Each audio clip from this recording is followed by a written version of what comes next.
दोस्तों, भारत के 53वें मुख्य न्यायाधीश के रूप में जस्टिस सूर्यकांत की नियुक्ति होने वाली है।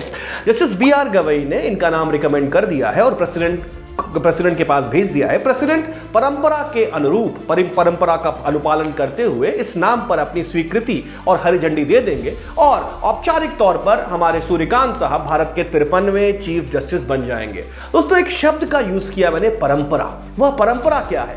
परंपरा को हल्के में ना लें दोस्तों, परंपराओं को हल्के में ना लें, क्योंकि अगर परंपराएं ब्रेक होती हैं, अगर परंपराओं में किसी प्रकार की अवहेलना की जाती है तो बड़े बड़े रामायण और बड़े बड़े महाभारत हो जाते हैं। ऐसी एक परंपरा भगवान राम को राजा ना बनाकर की थी, जब वरिष्ठता के क्रम को दरकिनार करते हुए भरत के राज्यारोहण की बात की गई थी और भगवान राम को वनवास भेज दिया गया था। नतीजा क्या हुआ आप सब जानते हैं। ऐसी ही परंपरा कुरुक्षेत्र का कारण बनी कि युधिष्ठिर को राजा बनाना है या दुर्योधन को, यानी वरिष्ठता का क्रम जब बदला तो महाभारत हो गई दोस्तों।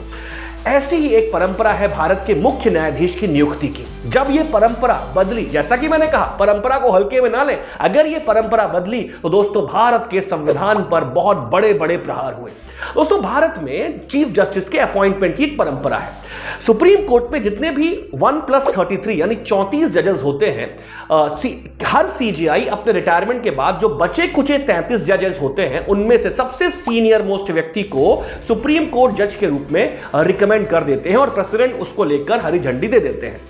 दोस्तों ध्यान रखिएगा, सीनियरिटी ऑर्डर यानी बी.आर. गवई के जो कि आउटगोइंग सीजेआई हैं या अपने बाद सबसे सीनियर मोस्ट जज जो कि है जस्टिस सूर्यकांत, उनके नाम का रिकमेंडेशन प्रेसिडेंट को भेज चुके हैं और प्रेसिडेंट उस पर अपना कंसेंट दे चुके हैं, यानी ये अब अगले सीजेआई बन जाएंगे। दोस्तों, इसके बाद जस्टिस सूर्यकांत के बाद जो अगले सबसे सीनियर मोस्ट जज होंगे दोस्तों, फरवरी 2027 के बाद वो सूर्यकांत का जगह लेंगे और उसके बाद अगले सीनियर मोस्ट जज, यानी ये परंपरा दोस्तों सीनियरिटी ऑर्डर पर हमेशा चलती रहेगी। और इस तरीके से, इस ट्रांसपेरेंट प्रक्रिया से हमें यह पता है कि अगले 8 साल तक हमारे देश के सीजेआई कौन बनने वाले हैं। अगला सवाल, क्या ये सीजेआई का सीनियरिटी ऑर्डर पर जो अपॉइंटमेंट है ये भारत के संविधान में कहीं पर लिखा है? तो मेरा आंसर है नहीं दोस्तों। ये एक जुडिशियल ट्रेडिशन है या फिर यूं कहें कॉन्स्टिट्यूशनल ट्रेडिशन है कि सबसे सीनियर मोस्ट जज, अच्छा सबसे सीनियर मोस्ट जज जब मैं बोलता हूं इसका तात्पर्य है सुप्रीम कोर्ट के वर्किंग एक्सपीरियंस के आधार पर सबसे सीनियर मोस्ट जज, यानी जस्टिस जो कि अभी जस्टिस बी.आर. गवई है, जस्ट वर्किंग एक्सपीरियंस के आधार पर।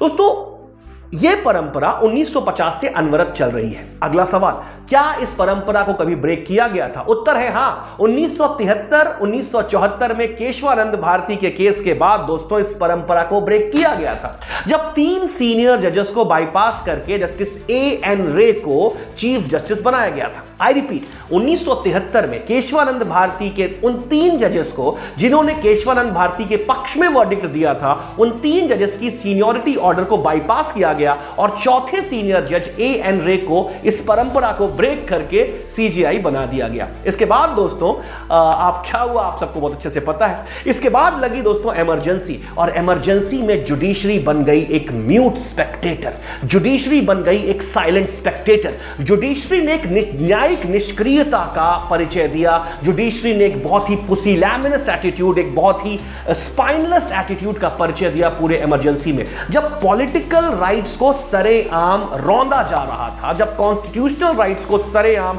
अवहेलना की जा रही थी, हमारे देश में डेमोक्रेटिक स्पेस को खत्म किया जा रहा था, जुडिशरी बन चुकी थी साइलेंट स्पेक्टेटर, क्योंकि इसी सीनियरिटी ऑर्डर को बाईपास करके प्लायंट जजेस को, एग्जीक्यूटिव के ब्लू आइड बॉय जजेस को अपॉइंट किया गया था एज सीजेआई। तो दोस्तों जैसा कि मैंने कहा, परंपराओं को हल्के बना ले, ये परंपराएं ब्रेक होती हैं तो हमारा संविधान ध्वस्त हो जाता है। दोस्तों ये इकलौता एपिसोड नहीं है। 1976 में एक और केस होता है, उसे कहते हैं एडीएम जबलपुर। दोस्तों ये एडीएम जबलपुर दोस्तों हमारी हिस्ट्री में जुडिशियरी के लोएस्ट पॉइंट का सबसे सर्वोत्तम उदाहरण है। इस एडीएम जबलपुर में एक बात कही गई कि आर्टिकल 20 और आर्टिकल 21 की जो फंडामेंटल राइट्स की प्रोटेक्शन है, अगर देश में इमरजेंसी लगी हो तो उसे ध्वस्त किया जा सकता है। ऐसा कहने वाले 4 जजेस थे, लेकिन यह खंडपीठ 5 जजेस की थी, यानी एक जज ऐसा था जिसने डिसेंटिंग ओपिनियन दिया, और वो डिसेंटिंग ओपिनियन देने वाले जज थे HR Khanna, justice HR Khanna. दोस्तों, जस्टिस HR खन्ना ने ADM जबलपुर में अपनी डिसेंटिंग ओपिनियन दी और उन्होंने यह कहना चाहा कि आर्टिकल 20 और आर्टिकल 21 को इमरजेंसी लगी हो या ना लगी हो, हर हाल में प्रोटेक्ट करने की आवश्यकता है। दोस्तों, आज भी सुप्रीम कोर्ट कई सारे लैंडमार्क केसेस में जस्टिस HR खन्ना के इसी वर्डिक्ट को जुडिशियल करेज की एक नजीर देकर पेश करता है। क्या जस्टिस HR खन्ना ने जब ये डिसेंटिंग ओपिनियन दिया था, तो दोस्तों उस वक्त जस्टिस सीनियरिटी ऑर्डर के हिसाब से justice HR Khanna supreme court के सबसे सीनियर जज थे, यानी CJI बनने की बारी उनकी थी। लेकिन दोस्तों, उनकी डिसेंटिंग ओपिनियन देने की वजह से उनकी सीनियरिटी ऑर्डर को बाईपास करके एक जस्टिस बेग को CJI बना दिया गया। नतीजा, इमरजेंसी में जुडिशरी साइलेंट स्पेक्टेटर बनी रही। ऐसे ऐसे जजेस जाकर के CJI बनते रहे जो एग्जीक्यूटिव्स के ट्यून्स पर नाचते रहे, यानी एग्जीक्यूटिव्स बंसी बजाते थे और हमारे जजेस नाचते थे। ये जुडिशियल लोएस्ट पॉइंट कह सकते हैं भारत के इतिहास में। तो दोस्तों, मैंने आपको 2 ऐसे वाक्यांश बताए जब जुडिशरी अपने लोएस्ट पॉइंट पर पहुंच गई, एग्जीक्यूटिव्स की सबऑर्डिनेट विंग की तरह बिहेव करने लग गई, जब इस परंपरा को, सीनियरिटी ऑर्डर की परंपरा को ब्रेक किया। तो दोस्तों ध्यान रखिए, शुक्र है ये परंपरा जीवित है।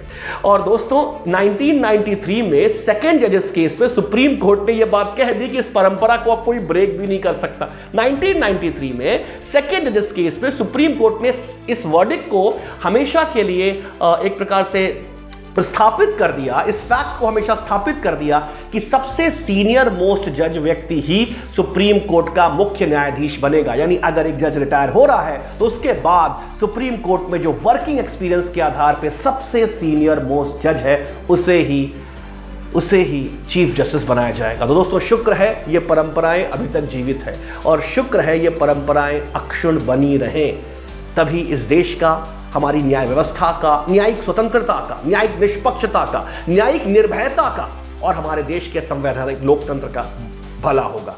शुक्र है परंपराएं जीवित हैं और ये परंपराएं अक्षुण्ण बनी रहें।